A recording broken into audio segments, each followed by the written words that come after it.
اللہ تعالیٰ نے قرآن حکیم میں ارشاد فرمایا کہ افحسبتم انما خلقناکم عبثا وانکم الینا لا ترجعون،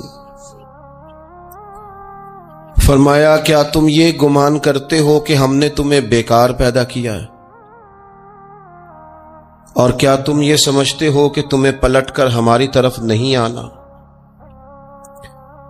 اللہ تبارک و تعالی نے جو چیز بھی پیدا کی، جہاں بھی پیدا کی، بڑی حکمتوں کے تقاضوں کے تحت پیدا کی۔ میں کسی شخص سے بیزار نہیں ہو سکتا، کیونکہ ایک ذرہ بھی تو بیکار نہیں ہو سکتا۔ اللہ نے ہر چیز کو کمال حسن کے ساتھ دنیا میں پیدا کیا، اور انسان تو اشرف المخلوقات، یہ تو اللہ تعالیٰ کی تخلیق کا شاہکار ہے۔ اللہ تعالیٰ نے اسے بڑی رہنائیوں کے ساتھ، بڑی حکمتوں کے ساتھ، بڑے کرم کے ساتھ پیدا فرمایا۔ اس کو اللہ تعالیٰ نے سمجھنے کی، بات کرنے کی، اپنا ما فی الضمیر کہہ دینے کی صلاحیت عطا فرمائی۔ مالک نے اسے عقل، شعور دیا، اور جو بڑی طاقتور مخلوق نظر آتی ہیں ان کو اللہ تعالیٰ نے انسان کے قبضے میں دے دیا۔ کتنا بڑا ہاتھی ہوتا ہے لیکن ایک چھوٹا سا بچہ اسے لیے پھرتا ہے۔ کتنا بڑا اونٹ ہے، کتنی طاقت رکھتا ہے، لیکن ایک چھوٹا سا بچہ اس کے ناک میں نکیل ڈالتا ہے اور اسے لے کے گھومتا ہے۔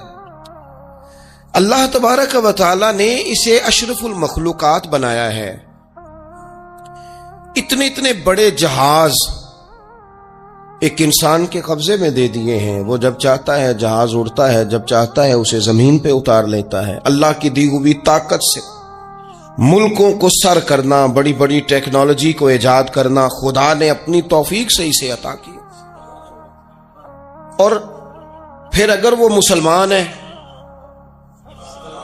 پھر اگر وہ حضور کا غلام ہے، تو پھر تو فرمایا کنتم خیر امت اخرجت للناس، انسان ساری مخلوق میں افضل ہے، اور میرے محبوب کا کلمہ پڑھنے والے سارے انسانوں میں سب سے افضل ہے۔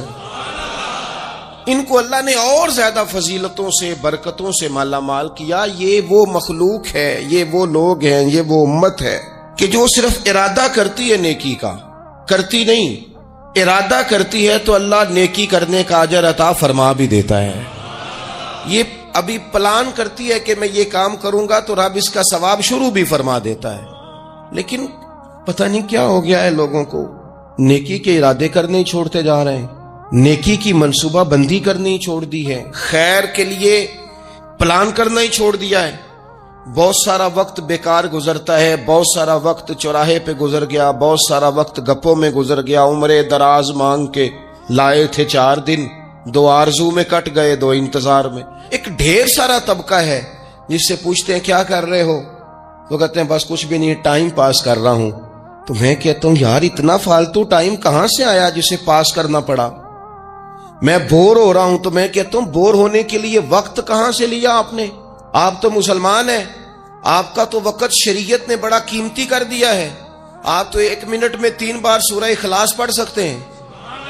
آپ کو تو ذرا سا وقت ملے تو آپ جا کے 2 رکعت نماز کی نیت باندھ سکتے ہیں۔ آپ کو تو تھوڑا سا وقت ملے تو آپ کے تو نبی پاک علیہ السلام نے یہاں تک ہماری تربیت کر دی، ہمارے حضور فرمانے لگے تم کانٹا اٹھا سکتے ہو نا گلی سے، تو وہی اٹھا دینا، اس پر بھی رب صدقے کا ثواب عطا کرے گا۔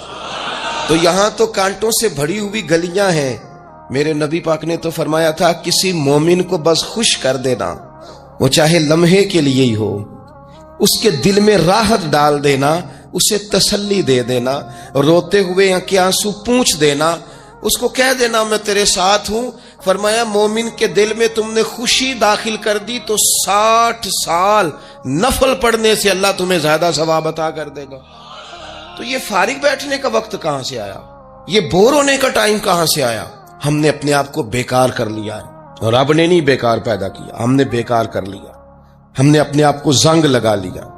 ملت کا وہ جوان جس کو چاہیے تھا کہ وہ خاندان کے 20 50 60 لوگوں کو لے کر چلتا، کفالت کرتا، نمائندگی کرتا، آگے بڑھ کے کہتا میں ہوں نا، گھبرانا نہ، وہ نوجوان خود دکھ سناتا ہے رو رو کے، وہ مجبوریاں سناتا ہے، وہ کچی کچی باتیں کرتا ہے، وہ کہتا ہے مجھے کالا جادو ہو گیا ہے، وہ کہتا ہے فلانے کی نظر لگ گئی ہے، وہ کہتا ہے چچا نے آگے نہیں جانے دیا، وہ کہتا ہے میں ابا جی نے صحیح تقسیم نہیں کی تو میں پیچھے رہ گیا. اتنی کمزور بات کرے گا. اور وہ مسلمان اپنی صلاحیت کو پہچانے. حضرت سعدی شیرازی کے پاس ایک شخص نے بیٹھ کے اپنے دوستوں کی غلطیاں گنوانی شروع کر دی. ان میں یہ بھی غلطی ہے، یہ بھی غلطی ہے، یہ بھی غلطی ہے، یہ بھی غلطی ہے، یہ بھی غلطی ہے. تو حضرت سعدی ہنس پڑے، فرمانے لگے اور یاد رکھ تیرے سجن بڑے ہی برے ہیں، پر پانی بڑا بھی گندا ہو نا تو آگ بجھانے کے کام پھر بھی آ جایا کرتا ہے. کوئی تو خوبی ان میں تلاش کر لینا. پانی بڑا بھی گدلا ہو تو آگ تو بجھاتا ہے کہ نہیں بجھاتا. ہمارا یہ مزاج بن گیا ہے کہ ہم اپنی صلاحیتوں سے کام ہی نہیں لیتے. ہمیں پتہ ہی نہیں ہم کیا کر سکتے ہیں. میرے رسول پاک صلی اللہ علیہ وسلم کا کمال یہ ہے کہ حضور نہ انسان کی صلاحیتیں اجاگر کر دیتے، محبوب اجاگر کر دیتے، حضور اندر جذبہ پیدا کر دیتے. اس طرح کا وہ اقبال کہتے ہیں کہ تمہارا وقت کا امام وہ نہیں ہوتا جو تمہیں کہے حالات بڑے خراب ہیں، اس قوم کا کچھ بھی نہیں ہو سکتا، اس ملک کا کچھ بھی نہیں ہو سکتا، فلانا ادارہ بھی خراب ہو گیا، فلانا بندہ بھی کرپٹ ہو گیا، فلانا بھی دنیا دار ہو گیا، پیر بھی خراب ہو گئے، مولوی بھی خراب ہو گئے، سیاستدان بھی خراب ہو گئے، اور بیوروکریٹس بھی خراب ہو گئے، اور تاجر بھی خراب ہو گئے، اور فلانی برادری یہ ظلم کرتی، فلانا قبیلہ یہ ظلم کرتا ہے، فلانے شہر کے لوگ. اسی چکر میں صرف مایوسیاں پھیلانی ہیں، کبھی خیر کی بات ہی نہیں کرنی. لیکن اقبال کہتے ہیں کہ ہے وہ تیرے زمانے کا امام برحق جو تجھے حاضر و موجود سے بیزار کرے اور موت کی شکل میں دکھلا کے تجھے جلوہ یار زندگی تیرے لیے اور بھی دشوار کرے. وہ تیرے اندر رمق پیدا کرے. آج جو حاجی غار سور پہ جاتے ہیں تو یہ لوگ پانی کی بوتل ان کی بغل میں ہوتی ہے، رستے میں 3-4 جگہ بنی ہوئی ہیں، پانی پئیں، چائے پئیں، جوس پئیں، بندوبست ہے. آپ کے کھانے پینے کے لیے آپ چیزیں خرید سکتے ہیں. اوپر جائیں تو وہاں بھی سارا کچھ بیٹھنے کا بہترین اہتمام ہے. جب حضرت صدیق اکبر گئے تھے تو دن کو نہیں گئے تھے، رات کو گئے تھے. اور جناب اسماء بنت ابی بکر جب رات کو کھانا لے کے جاتی تھی تو وہاں تو دن کو آج بھی 1400 سال کے بعد بھی آبادی کوئی نہیں. اس وقت کیا منظر ہوگا. اور اب رستہ بن گیا تھا، اب تو رستہ بھی نہیں تھا. تو حضرت اسماء کہتی ہیں میں اکیلی روٹی پکاتی تھی، پھر اسے باندھتی تھی، پھر میں یہ نہیں کہ 2-4 میرے ساتھ ساتھی چلو تو پھر غار سور پہ چلتے ہیں، لوگ تو یوں جاتے ہیں نا. فرماتی میں دیکھتی تھی ادھر ادھر کہ کوئی ہے تو نہیں، دیکھ تو نہیں رہا. جب کوئی نہیں ہوتا تھا تو رات کو جاتی تھی اور غار پہ کھانا دے کے آتی تھی. اور حضرت صدیق اکبر نے حضور کو کندھوں پہ بٹھا کے کہا تھا حضور پتھر نکیلے ہیں، ان کی نوک تیز ہے، کہیں مقدس قدموں کو تکلیف نہ دیں، اگر مہربانی کریں تو میرے کندھوں پہ نہیں بیٹھ جاتے. حضور حضرت صدیق اکبر کے کندھوں پہ بیٹھ گئے. درویش کہنے لگے پباں پار قدم نہیں جے لاؤندا تے 100 پہاڑ تے چڑھیا جاندا، او پیا جاندا جے یار نبی دا، اے اصلی دلدار نبی دا. او پیا جاندا جے یار نبی دا، اے اصلی دلدار. اپنے اندر جذبہ پیدا کرے. ہم کچھ کر سکتے ہیں.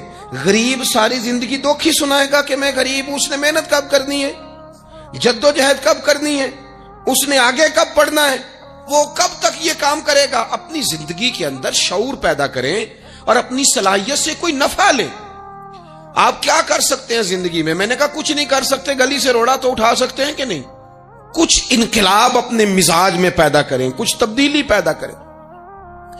اس کے لیے سب سے زیادہ ضروری یہ ہے کہ ہم اپنے اندر اخلاقی تبدیلی لانے میں کامیاب ہو جائیں. کائنات میں قوم وہ سمجھتی ہے جن کا اخلاق سنور جاتا ہے، اور جو لوگ اپنے اندر اخلاقی تبدیلی نہیں نہ لاتے. آپ دیکھیں نبی پاک علیہ السلام کا انقلاب کس طرح کا ہے. عرب کے لوگ سمجھتے تھے کہ معاف کرنا بزدلی ہے، صبر کرنا بزدلی ہے. وہ کہتے تھے یہ کیا بات ہوئی، ہمارا دشمن کیا سمجھے گا کہ بزدل ہے، انہوں نے معاف کر دیا ہے. وہ کہتے تھے معاف کر دیں تو کمزور پڑ جائیں گے، سامنے والا کہے گا کہ ان کے پلے کچھ نہیں، معاف کر دیا. اور ہمارے زمانے میں آج معاف کمزور آدمی کرتا ہے، طاقتور آدمی معاف نہیں کرتا. وہ جس کے پاس طاقت نہیں ہوتی وہ کہتا ہے ٹھیک ہے میں نے اللہ پہ چھوڑ دیا، حالانکہ اس نے بھی اچھا کیا. پر کمال تو یہ ہے کہ تیرے پاس ساری طاقت ہو پھر بھی تو فیصلہ اللہ پہ چھوڑے. اور حضرت موسیٰ کلیم اللہ علیہ السلام نے عرض کیا تھا مالک تیرے بندوں میں تیری نظر میں معزز کون ہے؟ تو رب کریم نے فرمایا میرے کلیم جس کے پاس بدلہ لینے کی طاقت ہو پھر بھی معاف کر دے وہ رب کی نظر میں بڑی عزت والا ہے۔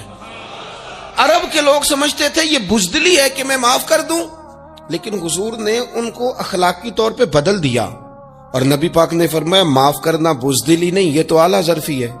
تو پھر کس طرح بھلا معافی ان کو ہوئی؟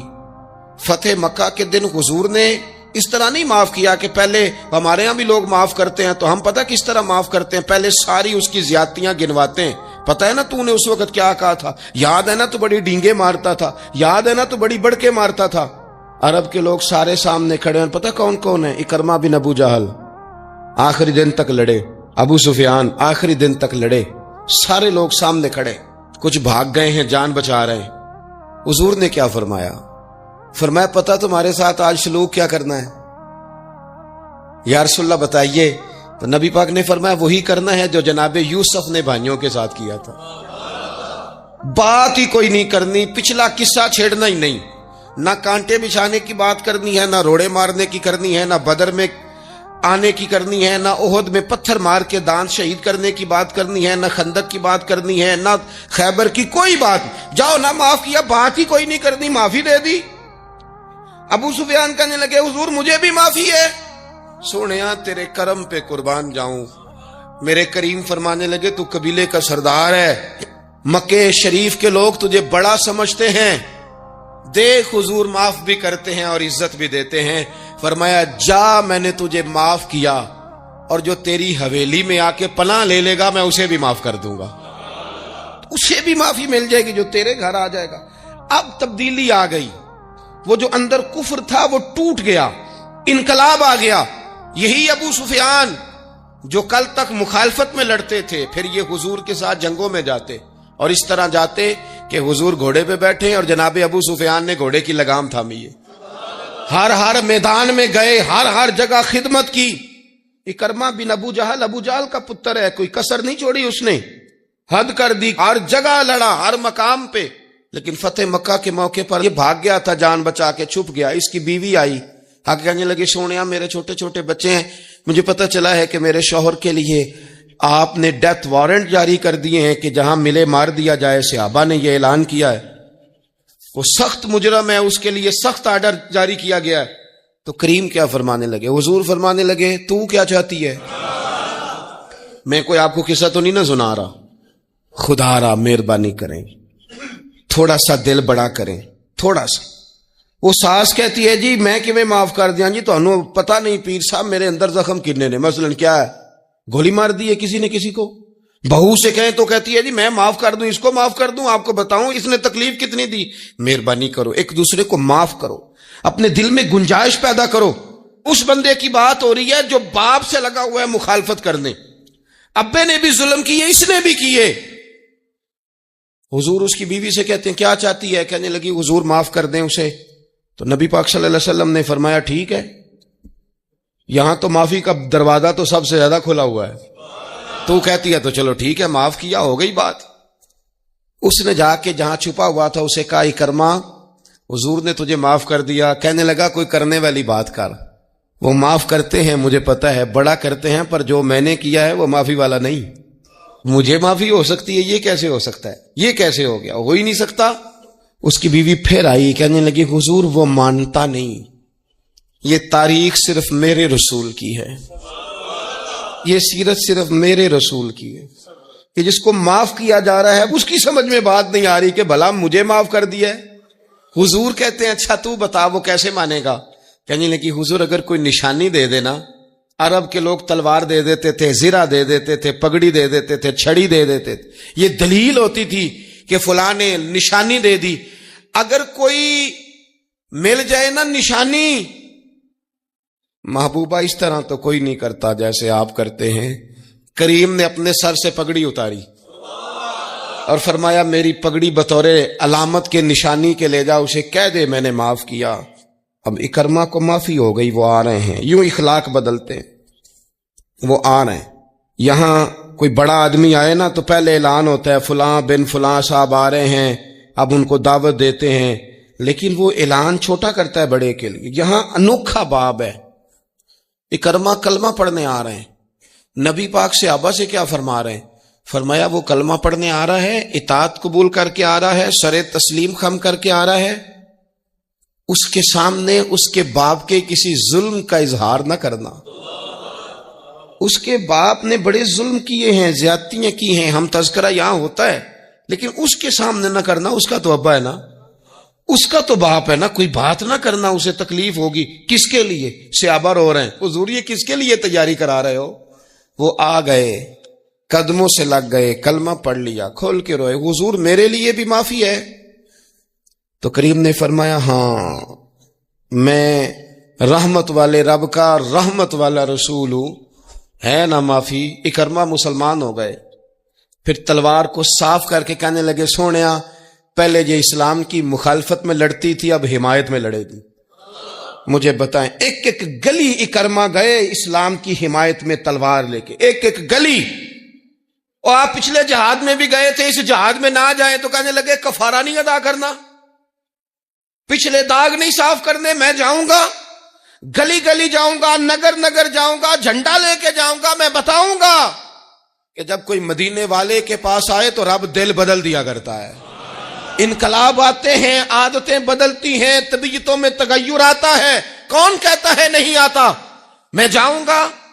ہمس میں حضرت عمر کے زمانے تک اکرما لڑے، سالوں میدان میں رہے اسلام کی حمایت میں، اور پھر ہمس کے میدان میں حضرت عمر کے دور میں لڑتے ہوئے شہادت کی موت اللہ نے انہیں عطا فرمائی. یہ آپ دیکھیں حضرت خالد بن ولید کون ہے؟ کہنے لگے حضور میں تو بڑی شدت سے اسلام کے خلاف لڑتا تھا، میری غلطیاں بھی معاف ہو جائیں گی. تو حضور فرمانے لگے اسلام پچھلے سارے معاف کرا دیا کرتا ہے، نئی زندگی کا آغاز ہو جاتا ہے. نئی زندگی کا آغاز ہوتا ہے. حضور نے فرمایا جو رمضان میں عبادت کر لے نا، ایمان کے ساتھ رمضان میں عبادت کر لے، اللہ اس کے پچھلے سارے ہی معاف فرما دیتا ہے. اب وہ نئی زندگی کا آغاز کرے. جس نے شب قدر پہ رو رو کے توبہ کی ہے وہ رمضان کے بعد کرپشن چھوڑ دے، جھوٹ چھوڑ دے، بددیانتی چھوڑ دے، دل دکھانا چھوڑ دے. جس نے رمضان میں روزے رکھے، تراویح پڑھی ہے، وہ نئی زندگی کا آغاز کرے. خدا کی رحمت سے گناہ معاف ہو گئے، اب وہ آگے بڑھے. نبی پاک علیہ السلام نے فرمایا جو اللہ کے گھر کا حج کار آیا وہ اس طرح ہے جس طرح آج ماں کے پیٹ سے پیدا ہوا ہے. اب نئی زندگی کا آغاز کرے، اب وہ اپنی عادات میں تبدیلی لائے، اب وہ بدل جائے. میں کس درد سے یہ بات آپ سے کروں کہ 50 لاکھ مسلمان ہر سال حج کرتا ہے. اگر 25 لاکھ کا کردار بھی ٹھیک ہو جائے تو سال کا 25 لاکھ با کردار مسلمان اگر دنیا کو دیا جائے تو بتائیے امت مسلمہ کا سر کتنا اونچا ہوگا. لیکن ہمارا حال وہی ہے کہ آج بھی کیتی جاندے ہو تے لہو بھی پیتی جاندے ہو، کھو کے مال یتیماں دا تے بھیج مسیتی جاندے ہو، پھٹ دلاں دے سیندے نہیں تے ٹوپیاں سیتی جاندے ہو، نفس تے چھری پھیر دے نہیں دمبے کیتی جاندے ہو، فرض پلائی بیٹھے ہو، نفلاں نیتی جاندے ہو، او دسو تے سی بلے شانو ایک ہی کیتی جاندے ہو. بات وہی ہے کہ کعبے گئے، مدینے گئے، کربلا گئے، جیسے گئے تھے گھوم پھر کے ویسے ہی آ گئے. کچھ تبدیلیاں اپنے مزاج میں لائیں، اپنی عادات میں لائیں. حضرت خالد بن ولید نے کہا حضور سارے گناہ معاف ہو گئے. فرمایا ہو گئے. حضرت خالد بن ولید نے پھر اپنی تلوار تھامی اور جناب خالد بن ولید پھر اس طرح میدانوں میں نکلے کہ نبی پاک نے فرمایا اب یہ خالد نہیں، یہ تو سیف اللہ ہے، یہ تو اللہ کی تلوار بن گیا ہے. اس جذبے سے، شوق سے اپنے مزاج کو تبدیل کر کے اس طرح میدان میں آئے. فرمایا اب یہ اللہ کی تلوار ہے. پورا وجود زخمی کرایا اور ساری زندگی اسلام کی حمایت میں تلوار چلائی. ہم بدل سکتے ہیں، تبدیلی آ سکتی ہے، ہمیں بدل جانا چاہیے. بہلول دانا سے کہا تھا ہارون رشید نے کہ مجھے کوئی نصیحت کر دے، میں بادشاہ ہوں، سخت دل ہو جاتا ہے کئی دفعہ. تو حضرت بہلول دانا کہنے لگے میں کیا نصیحت کروں، آپ کا باپ کہاں ہے؟ کہنے لگے قبرستان میں. کہا ایک بڑا بھائی بھی تھا، بڑا پیار کرتا ہے، سنا آپ سے، کہاں ہے؟ کہا قبرستان میں. تو کہا وہ ایک چچا زاد بھی آپ کے ساتھ میں نے دیکھا ہے. کہا وہ بھی قبرستان میں. یاد کرانا شروع کیا حضرت بہلول نے. فرمایا وہ ننہال والے، ددہال والے، وہ ماموں، وہ چاچو کا سب قبروں میں. آخری جملہ کہا، فرمایا تیرا ایک پتر بھی تھا، چڑھتی جوانی تھی، قد اونچا تھا، رنگ گورا تھا. ہارون رشید رو پڑے، کہنے لگے حضور وہ بھی قبرستان میں. تو فرمایا جس نے اتنے جنازے پڑے ہوں اسے میں نصیحت کروں؟ تیرا کیا خیال ہے؟ تو نے نہیں جانا؟ یارو ہم نے اپنے کئی کلاس فیلوں کے جنازے پڑھے ہیں. بڑا پیار تھا میرا اپنی دادی کے ساتھ. تو 97 میں وہ انتقال کر گئیں. دادا ابو چلے گئے، اماں جی چلی گئیں، ابا جی چلے گئے، نانا چلے گئے، پھپھا چلے گئے، دوست چلے گئے. یہاں پچھلے سال کئی سنگی تھے، اس سال نظر نہیں آتے، رخصت ہو گئے. او سنگیو، یہ تو ساری تیاری ہے، ہم نے بدلنا کب ہے؟ اب تو ہمارا بڑھاپا آنے کو ہے، اب تو بال سفید ہونے کو.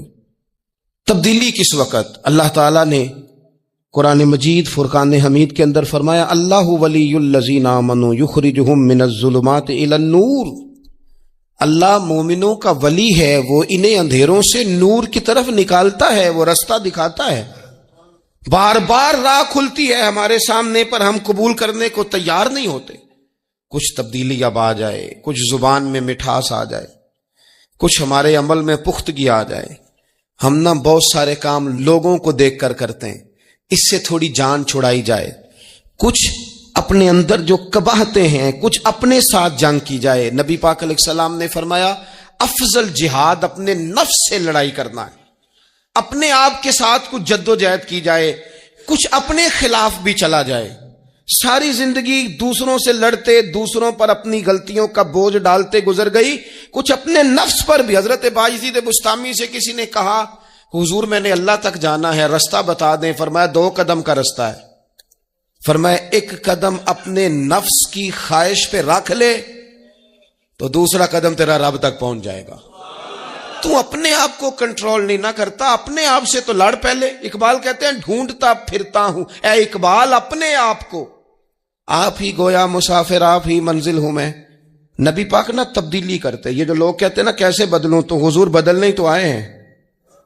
حضور بدلنے. حضرت مازن ایک صحابی ہیں، وہ کہتے ہیں میں بت کی پوجا کرتا تھا. امام بہقی نے لکھا ہے میں بت پوجتا تھا. ایک دن میرے بت کے اندر سے آواز آ گئی تو کب تک مجھے پوجے گا، مدینے میں تو حضور جلوہ فرما ہو گئے ہیں. کہتے ہیں 2 دفعہ 3 دفعہ بت مجھے پیغام دے رہا ہے کہ حضور کی طرف جاؤ. بت کہتے ہیں میں وہاں سے چلا، حضور کی بارگاہ میں پہنچا تو نبی پاک علیہ السلام کی خدمت میں حاضر ہو کے میں نے عرض کی یا رسول اللہ کمال ہو گئی، لوگ بتوں کو پوجتے ہیں اور میرا بت کہہ رہا تھا جا جا کے حضور کا کلمہ پڑھ لے. او سکیاں کھجوراں اگا جام دے تے پتھراں تو کلمہ پڑھا جام دے. فرمایا وہ انہوں نے مجھے بت نے بھیجا ہے. حضرت مازن کہتے ہیں حضور کی بارگاہ میں آیا، نبی پاک نے کلمہ پڑھایا تو میں نے عرض کی حضور میرے اندر کچھ قباہتیں بھی ہیں، کسی کی چیز دیکھ کے میرا جی للچا جاتا ہے، میں چوری کر لیتا ہوں، بدکاری کا بھی مزاج ہے، شراب نوشی بھی ہو جاتی ہے. کہتے ہیں حضور نے میرے سینے پہ ہاتھ رکھا، میرے لیے دعا کر دی. آپ فرماتے ہیں گردن اونچی تھی کبھی نیچی نہیں ہوئی تھی، پر وہ کلمے کی کیا برکت آئی کہ ایسا سر جھکا کہ وہ جھکا ہی رہا. ایسی تبدیلی آئی کہ آ گئی، نفرت ہو گئی. کہتے ہیں حرام مال آتا ہے تو میری طبیعت پہ بوجھ بن جاتا ہے. میں اکثر دوستوں سے کہتا ہوں کہ ہمارے ہاں لوگوں کا عجیب مزاج ہے،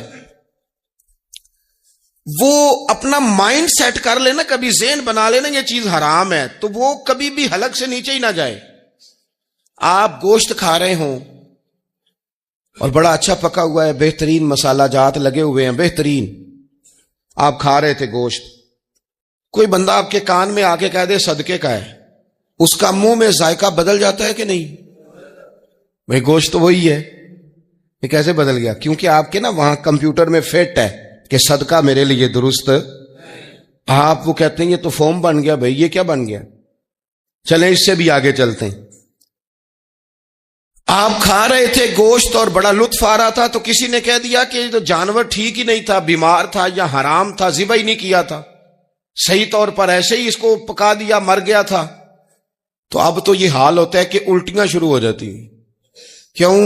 اس لیے کہ نفیس طبیعت پر نہ صدقے کا گوشت فٹ ہوتا ہے نہ حرام فٹ ہوتا ہے، کیونکہ طبیعت نفیس ہے نا. بس اس بات کو سمجھ لیں، جس طرح حرام بکرا طبیعت پہ فٹ نہیں نہ ہوتا، اس طرح کروڑ حرام بھی طبیعت پہ فٹ نہیں ہونا چاہیے. 2 کروڑ بھی حرام آ جائے تو فٹ. جس دن 2 کروڑ پر بھی الٹی آنے لگ گئی نا، جس دن حرام جگہ پر قبضہ کرتے بھی کہہ آنے لگ گئی، ذائقہ بدلنے لگ گیا، کمپیوٹر میں فٹ ہو گیا کہ یہ میرے لیے ٹھیک نہیں. لیکن میں اکثر کہتا ہوں لوگوں سے، میں کہتا ہوں ہمارے ہاں بندہ دیکھ کے فتویٰ ہوتا ہے. یہاں کوئی غریب عیسائی ہو نا، ماڑا بیچارہ گلی میں جھاڑو دے کے روٹی کماتا ہے، تو لوگ مسئلہ پوچھتے ہیں، کہتے ہیں مولوی صاحب سائنہ روٹی کھانی جائز ہے؟ تو میں پھر ان لوگوں سے آگے سے پوچھ لیتا ہوں، میں کہتا ہوں یہ بتاؤ امریکہ کا صدر بھی عیسائی ہے، اس کے ساتھ جائز ہے؟ اتنے وزیر مشیر وزراء اعظم ملکوں کے جا کے کھاتے ہیں، کبھی آپ نے مسئلہ پوچھتے دیکھیں؟ وہاں تو جو مولوی مشیر بنے ہوئے وہ بھی بیٹھے ہوتے ہیں بیچ میں، وہ بھی بیٹھے ہوتے ہیں، اب بھی ان سے پوچھو. لیکن ہمارا مزاج یہ بن گیا ہے کہ غریب کے حق میں مسئلہ اور ہے اور امیر کا معاملہ ہے تو معاملہ اور اس سے نکلے. یعنی اگر 5 روپے کسی کے گر جائیں تو وہ واپس کرنے بھی ضروری ہیں، اور 5 کروڑ گر جائیں تو وہ بھی. وہ ہمارے ایک دوست کہا کرتے ہیں کہ ایک صاحب تھے، ان کو نا بڑے قیمتی جوتے کا ایک پیر مل گیا کہیں سے گرا ہوا. انہوں نے وہ قیمتی پاؤں جوتے کا گرا ہوا اٹھایا اور وہ بندہ تلاش کرنے لگے کس کا گرا ہے. دیر تک وہ ڈھونڈتے رہے ایک پاؤں کس کا ہے، تھوڑی دیر کے بعد انہیں دوسرا پاؤں بھی مل گیا. پھر انہوں نے بندہ ڈھونڈنا بند کر دیا. انہوں نے کہا اب دونوں ہو گئے ہیں، اب یہ کام آئے گا، لہذا انہوں نے بند کر دیا. میرے عزیز، یہ تو کوئی طریقہ نہیں ہے نا کہ آپ چیز اگر تھوڑی سی ہے تو اس پر فتویٰ اور ہے، اور اگر زیادہ ہے تو. مزاجوں میں جب ہم یہ لے آئیں گے اپنی طبیعت میں، اور کب تک ہم نے اسی طرح رہنا ہے؟ کب ہم نے اپنے وجود سے کام لینا ہے؟ بیکار وقت کب تک گزرنا ہے؟ کتنے رمضان آئے گزر گئے، کتنے عمرے آئے گزر گئے، کتنی ہم نے دیکھا کہ بس بیمار ہو گئے ہیں، ٹھیک ہو جائیں گے تو پھر اس کے بعد ہم نے کوئی نماز نہیں چھوڑنی، لیکن ٹھیک ہوئے تو بھول گئے، نئی سے نئی بات شروع ہو گئی. ہم نے کتنی دفعہ کہا کہ آج کے بعد تبدیلی، لیکن کیوں نہیں تبدیل ہوتے؟ حضرت فضالہ بن عمیر ایک صحابی ہیں، کہتے ہیں میں عورتوں کا معاذ اللہ بڑا رسیہ تھا. ابو جہل نے جب اعلان کیا نا جو حضور کو شہید کرے گا تو اسے 100 سرخ اونٹ دیے جائیں گے، تو کہتے ہیں میں خنجر بغل میں دبا کے نا تو طواف کعبہ کرنے چلا گیا. طواف کعبہ کہتے ہیں وہاں جب میں پہنچا تو میں نے دیکھا حضور بھی طواف کر رہے ہیں، تو نبی کریم نے مجھے دیکھتے ہی حضور میرے قریب آئے، اور مجھے نہیں بتانا پڑا. حضور فرمانے لگے تیرا نام فضالہ ہے؟ میں نے کہا ہاں. تو محبوب فرمانے لگے کیا باتیں کر رہے ہو اپنے آپ سے؟ کہتے میں دل میں سوچ رہا تھا کہ طواف کرتے میرے قریب سے گزریں گے تو خنجر مار دوں گا. کیا باتیں کر رہے تھے؟ فضالہ کہتے ہیں میں تو جب آیا تھا تو ایک بی بی سے مل کے آیا تھا، میں نے کہا تھا کہ میں آج بڑی رقم لے کے آؤں گا اور معاذ اللہ تیرے پاس رات گزاروں گا. کہتے ہیں میں تو اس سے بات کر کے آیا تھا. تو میں اب حضور سید عالم صلی اللہ علیہ وسلم نے پوچھا تو فضالہ ہے؟ میں نے کہا ہاں. کیا باتیں کر رہے تھے اپنے آپ سے؟ میں نے جھوٹ بولا. میں نے کہا جی وہ تو میں تو ذکر کر رہا تھا اپنے دل میں. کہتے حضور مسکرائے اور مسکرا کے فرمانے لگے چل چھوڑ، جس کام آیا تھا وہ کرتا کیوں نہیں؟ میں جو تیرے سامنے کھڑا ہوں تو کرنا. خیال آیا مسلمان نیک و بد پہچان جاتے ہیں اور آقا آدمی کے دل کی باتیں جان جاتے ہیں. کرنا وہ کام. تو فضالہ کہتے ہیں کہ میں کانپ گیا، میرے ہاتھ سے وہ خنجر گر گیا. حضور نے میرے سینے پہ ہاتھ پھیرا، اس طرح پھیرا کہ زندگی میں اتنا سکون کبھی نہیں ملا، اتنی ٹھنڈک کبھی نہیں ملی، اتنا قرار کبھی نہیں آیا، اس قدر زیادہ آزمائش کبھی نہیں آئی. میں قرار محسوس کرنے لگا. کہتے ہیں حضور فرمانے لگے کیا وہ وقت نہیں آیا کہ تو کلمہ پڑھ جائے؟ کہتے ہیں میں نے فوراً کہا حضور آ گیا ہے وقت، پڑھائیں مجھے کلمہ. کہتے ہیں نبی پاک نے کلمہ پڑھا دیا، میں مسلمان ہوا. میں واپس لوٹا تو وہی عورت بن سنور کر تیار ہو کر گلی میں کھڑی تھی. عادتیں بدل جاتی ہیں. شرط یہ ہے کہ ہم تھوڑی سی کوشش کریں، شرط یہ ہے کہ ہم اپنے آپ کو اللہ رسول کی بارگاہ میں پیش کریں. اور میرے دوستوں، میرے بزرگوں، ہمیں سب سے زیادہ تکلیف میں ہماری اپنی عادات نے ڈالا ہے، ہماری اپنی خواہشات نفس نے ہمیں زیادہ آزمائشوں میں ڈالا. کہتے ہیں وہ عورت بن سنور کے کھڑی تھی. جب میں واپس لوٹا تو پہلے میں اس کے پیچھے بھاگتا تھا، اب میں اس کے قریب سے گزر گیا تو اس نے آواز دی، تو فضالہ نہیں؟ کہتے ہیں میں چپ کر گیا۔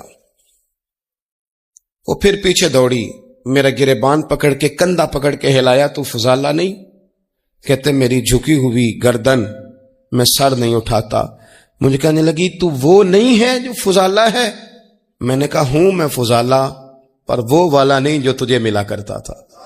کہا تو اب کون ہے؟ کہنے لگے میرا ٹائٹل بدل گیا ہے، میرا تعارف بدل گیا ہے، اب میں رسول کائنات کا غلام ہو گیا ہوں۔ اب لوگ مجھے مسلمان کہتے ہیں، اب میری نگاہوں میں جچتا نہیں کوئی، جیسے میرے محبوب ہیں ایسا نہیں کوئی۔ کہتے ہیں بدل گئی عادت، میں وہی ہوں پر میرا لہجہ، میرا مزاج ہی بدل گیا۔ حضرت جریر ابن عبداللہ کہتے ہیں میں کاروبار کرتا تھا اور مجھے بڑا سلیقہ آتا تھا کاروبار، میں سستی ترین چیز خریدنے کا ملکہ رکھتا تھا، لیکن فرماتے ہیں کہ جب میں حضور کا کلمہ پڑھنے گیا تو نبی پاک نے مجھے فرمایا میرا دین کسی کا بھلا کرنے کا نام ہے، الدین النصیحہ، خیر خی کرنا۔ فرماتے ہیں پھر میں نے نصیحت کو پلے باندھا، ایک آدمی سے گھوڑا خریدا 300 دینار کا، گھوڑے کو پکڑ کے میں نے جب تھوڑا آگے چلایا تو وہ تو بڑا نرم مزاج تھا، سی پنجابی چاکیدہ ساؤ ہے بڑا، اور میں نے کہا یہ تو گھر میں بھی رکھا جا سکتا ہے، یہ تو 400 کا ہے۔ پھر میں نے اس پر سواری کی تو وہ سواری کے لیے ہی بڑا اچھا تھا، میں نے کہا یار تیرا جانور 600 کا ہے۔ کرتے کرتے جب میں نے اسے 1000 دینار تھمایا، 400 میں سودا ہو گیا تھا، اس نے دے دیا تھا گھوڑا یا اونٹ۔ کہتے ہیں وہ شخص میری طرف دیکھ کے حیران ہو کے کہنے لگا جریر تو پہلے بھی آتا ہے، یہ تجھے کیا ہوا؟ تو حضرت جریر کہتے ہیں میں نے اسے کہا پہلے جریر آتا تھا، اب وہ والا جریر ہے جس نے مدینے والے کا کلمہ پڑھا ہے۔ کنتم خیر امت کا ٹائٹل ہے میرے پاس۔ کیا اسلام صرف نعرے لگانے کا نام ہے؟ کیا اسلام صرف دوسروں کو یہ کہنے کا نام ہے کہ تو نے مجھے کس طرح کہہ دیا کہ میں عاشق رسول نہیں؟ تو زیادہ ہے، تیرے پاس زیادہ دین ہے، صرف ڈٹ جانا اور زیادہ باتیں کرنے کا نام دین ہے؟ اپنے اندر ایک ایک کر کے غلطیوں کو چھوڑیں، آج کچھ عہد کریں کہ ہم نے فلاں فلاں گناہ سے جان چھڑانی، اپنے اندر کچھ تبدیلیاں لائیں، اور کسی کو بتانے کی ضرورت نہیں، ہمارا اور ہمارے رب کا معاملہ ہے۔ اکیلے میں بیٹھ کے اللہ کے حضور عہد کریں، اکیلے میں بیٹھ کے۔ آج میں نے آپ سے خدمت میں ایک اپیل کرنی ہے، وہ یہ ہے کہ ہم نے نہ آج عہد کرنا ہے کہ ہم نے جھوٹ نہیں بولنا۔ ایک دفعہ ہم نے بچے سے کہا تھا، مجبور تھے، شاید بڑے مجبور ہوں گے ہم، کسی صاحب نے نا بڑی مجبوری میں ایک دن اپنے بچے سے کہہ دیا، وہ باہر آیا تھا بندہ پیسے لینے، اس کا قرض دینا تھا، تنگ دستی تھی، مجبوری تھی، تو اس نے کہا بیٹا ادھر آ، اسے جا کے کہا ابو گھر نہیں۔ آپ نے ایک دفعہ کہا، پھر آپ ساری زندگی روئیں گے کہ پتر میرے ساتھ تو سچ بولا کرنا، لیکن وہ نہیں بولے گا۔ یہ جھوٹ اتنی بڑی مصیبت ہے۔ عورت اپنے شوہر سے کہتی ہے پیسے تھوڑے دے دیا کر، جوڑے ایک میں گزارا کر لوں گی، میرے ساتھ سچ تو بولنا، وہ سچ تو بول۔ تو اگر لاہور جاتا ہے تو مجھے لاہور کا ہی بتا کے جا، میرا رشتہ پیسوں سے نہیں اعتماد سے جڑا ہے۔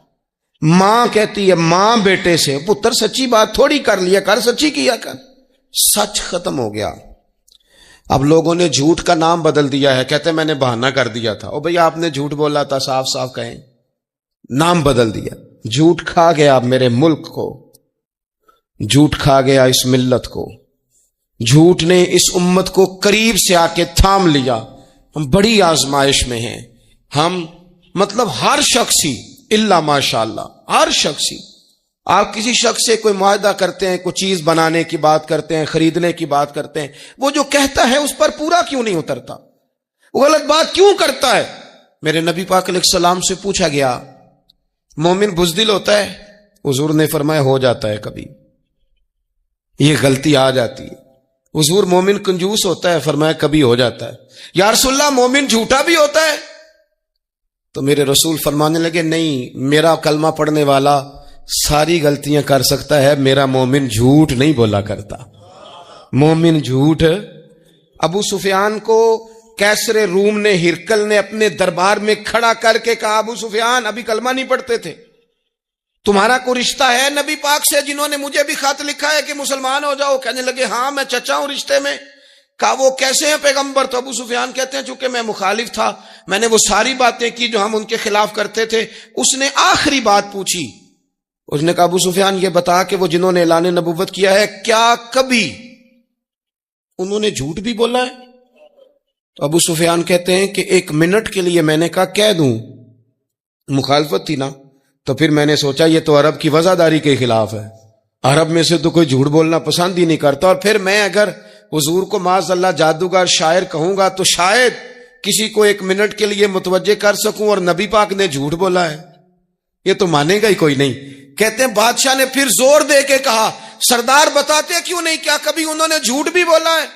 تو ابو سفیان کہتے ہیں میرے ہاتھ میں چھڑی تھی، میں نے زور سے زمین پہ ماری، میں نے کہا وہ میرے رشتے میں بھتیجے ہیں، میری سخت مخالفت ہے، میں ان کے خلاف میدانوں میں نکلتا ہوں، جنگیں لڑتا ہوں، کبھی وہ غالب آتے کبھی ہم آتے ہیں، لیکن میرے سامنے وہ پیدا ہوئے، میں نے ماں کی گود میں بھی دیکھا، دادا کے کندھوں پہ بھی دیکھا، چچا کے گھر میں بھی دیکھا، سیدہ خدیجہ الکبریٰ کا دولہا بنے بھی دیکھا، ان کی 4 بیٹیاں ان کی گود میں کھیلتے دیکھی، اعلان نبوت کرتے دیکھا، لوگوں کو مخالفت کرتے دیکھا، میرے سامنے ان کے مقدس بال سفید ہوئے، میرا اختلاف اپنی جگہ، پر بادشاہ میں قسم اٹھا کے کہہ سکتا ہوں اس محبوب کی زبان سے جب بھی نکلا ہے حق اور سچ نکلا ہے، اسیر دشمن کی چاہ میں بھی، وہ مخالفوں کی نگاہ میں بھی امی ہے، صادق ہے، معتبر ہے، میرا پیغمبر عظیم تر ہے، میرا پیغمبر عظیم تر ہے،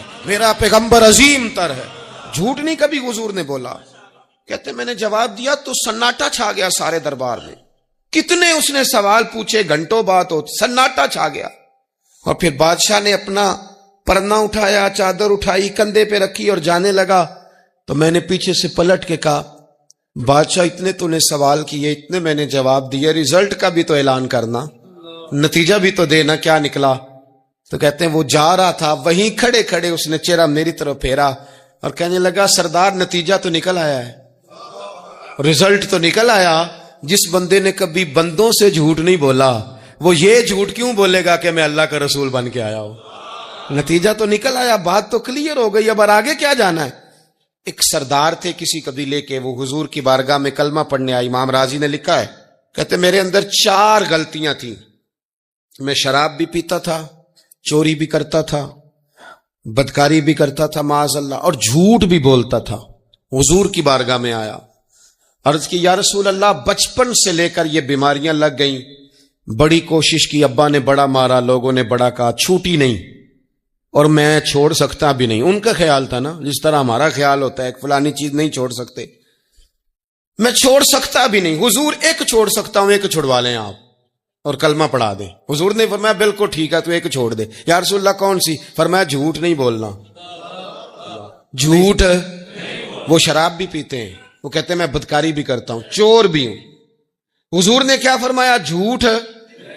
کیا ان سارے کاموں سے زیادہ سخت تھا؟ حضور نے اس سے منع کیا، جھوٹ نہیں بولنا بھائی۔ کہتے ہیں سونے وعدہ ہو گیا۔ سیدھے سادے آدمی تھے، دیہاتی سردار تھے، گھر چلے گئے۔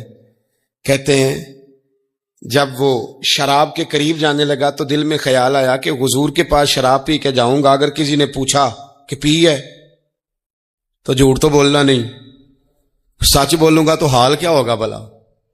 وہاں کیفیت کیا ہوگی کہ میں شراب پی کے یہاں آتا ہوں حضور کی بارگاہ میں، مجھ پہ تو حد لگے گی۔ کہتے ہیں لہذا شراب بھی چھوڑ دی، اٹھا کے ماری دیوار کے ساتھ۔ کہتے ہیں میں چوری کی طرف ہاتھ بڑھانے لگا تو میں نے کہا صبح اگر کسی نے پوچھا کہ میری چوری کس نے کی ہے، جھوٹ بولنا نہیں، اور اگر سچ بولا تو سوسائٹی میں عزت کیا رہے گی؟ دفع کرو، جو اللہ نے روکھا سوکھا دیا وہی ٹھیک ہے۔ کہتے ہیں گلی سے گزر رہا تھا، اس عورت نے پھر آواز دی، اس کی طرف جانے لگا اور قریب گیا تو وہ پوچھتی ہے سنا ہے تو نے کلمہ پڑھ لیا ہے؟ کہتے ہیں تڑپ گیا، درد سے آنسو چھلکے، اگر میں اس سے جھوٹ بولوں تو حضور نے منع کیا ہے، اور سچ بولوں تو یہ کیا سوچے گی؟ کلمہ پڑھ کے مسلمان ہو کے حضور کا غلام ہو کے یہ انداز ہے۔ کہتے وہاں سے بھی آ گیا، آ کے نا پیچھے ہو کے بیٹھ گیا، پیچھے حضور تقریر کر رہے تھے، پیچھے ہو کے بیٹھ گیا، غور سے حضور کا چہرہ دیکھ رہا ہوں، غور سے دیکھتا جا رہا ہوں۔ دنیا کہیں اور دیکھ رہی ہے اور میں حضور کا چہرہ دیکھ رہا ہوں. سر سے لے کر پاؤں تک تنویر ہی تنویر ہے. جیسے منہ سے بولتی قرآن کی تفسیر ہے. سوچتی تو ہوگی دنیا مصطفیٰ کو دیکھ کر بھلا وہ مصور کیسا ہوگا جس کی یہ تصویر ہے. کہتے میں غور سے چہرہ دیکھ رہا ہوں. حضور کی خدمت میں گیا سلام لینے تو محبوب نے مسکرا کے دیکھا تو میں نے کہا سونیا قربان جاؤں, میرا ایک جھوٹ چھڑوایا ہے, میری ہر شے چھوٹ گئی ہے, ختم ہو گیا سارا کچھ ہی. یہ مہربانی ہو جائے گی انشاءاللہ. اپنے آپ سے بات کریں, کوشش کریں کہ ہم نے زندگی میں جھوٹ نہیں بولنا, آپ سچ بولیں.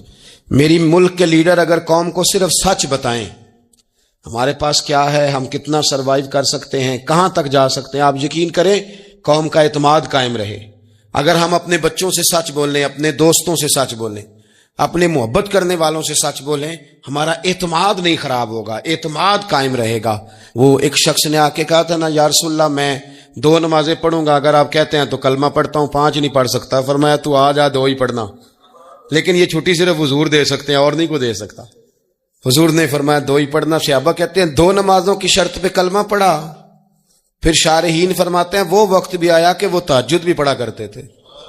آپ شروع تو کریں نا کسی کام کو, اپنے اندر چھوٹی چھوٹی تبدیلی پیدا کریں اور بڑوں سے لے کر مجھے